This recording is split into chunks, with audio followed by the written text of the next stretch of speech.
বাড়িতেই sex racket Shweta আরিয়ানের। বাঁকড়ার বাসিন্দাদের চাঞ্চল্যকর দাবি, বাড়িতেই দীর্ঘদিন ধরেই সেক্স র্যাকেট চালাচ্ছিল মা ছেলে। প্রতিবাদ করলেই জুটত প্রাণনাশের হুমকি হুঁশিয়ারিতেই এলাকায় চলছিল শ্বেতার কারবার। মা ছেলের মাথায় প্রভাবশালীর হাত রয়েছে বলে অভিযোগ শ্বেতা আরিয়ানের প্রতিবেশীদের। আমাদের এই এলাকা কমসে কম 50টা ছেলেপেলে মামলা আছে এই প্রতিবাদের জন্য, অন্যায় কাজ হতো প্রতিবাদ করার জন্য 50 ছেলেপেলে মামলা আছে। আর গুন্ডা বাহিনী কিছু আছে, স্যুট আগ্নেয়াস্ত্র ধমকানো হয়েছে, বোমা পাওয়া গেছে বাড়ি থেকে, সব পুলিশ জানে, পুলিশের কাছে আগ্নেয়াস্ত্র ধমকায়। আমরা যতটুকু জানি ও নাকি ওর ওপরে অনেকজনের হাত আছে, সেরকম আমাদের কিছু একটা করতে গেলে একটা যদি আমরা পানি তুলে সাথে ঝামেলা করে গিয়ে থানায় গিয়ে ফাঁড়ি থেকে কেস করতে, ফাঁড়ি কিছু জানবে না, এসে ডাইরেক্ট কেস লিখে দেবে। ওর খুব ভালো যোগাযোগ আছে আমাদের ফাঁড়ির সাথে, খুব ভালো ওর সাথে সম্পর্ক আছে। বিদেশেও ছড়িয়ে শ্বেতা আরিয়ানের পর্ন জাল। বিদেশেও অবাধ যাতায়াত ছিল শ্বেতা আরিয়ানের। বিভিন্ন সময় ব্যাংককে গিয়েছিলেন শ্বেতা। বিশেষ দল তৈরি করে মা ছেলের খোঁজ শুরু করেছে পুলিশ। প্রশাসনের ভূমিকা নিয়ে প্রশ্ন তুলছে বিরোধীরা।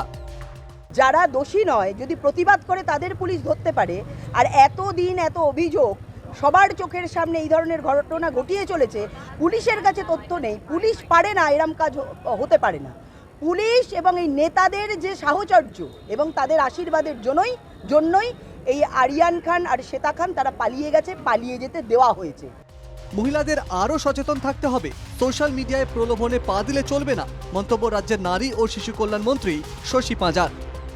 তো মেয়েদের মহিলাদের যেভাবে লালায়িত করে একটি সোশ্যাল মিডিয়ার যুগে, যেখানে এই সোশ্যাল মিডিয়াটা একটা বিশাল একটা ডোমেন, তার মধ্যে কখনো এগুলো ট্র্যাপ হয়, সেটা আমাদের মেয়েরা মহিলারা সচেতন হোক।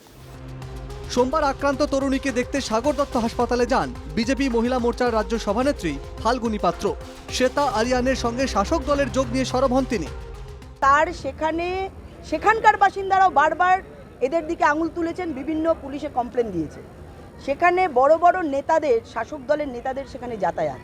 তো এই ঘটনা এটা প্রথম, এটা নয়, এর পেছনে আরও এরকম অনেক ঘটনা ঘটে চলেছে। এরকম অনেক মেয়েদের তাদের জীবন শেষ করে দেওয়া হয়েছে। অভিযোগ জানাজানি হতেই বেপাত্তা শ্বেতা খান। পানিহাটির তরুণী হাটে হাঁড়ি ভাঙতেই বিদেশে মা ছেলে। Bureau report, NKTV Bangla.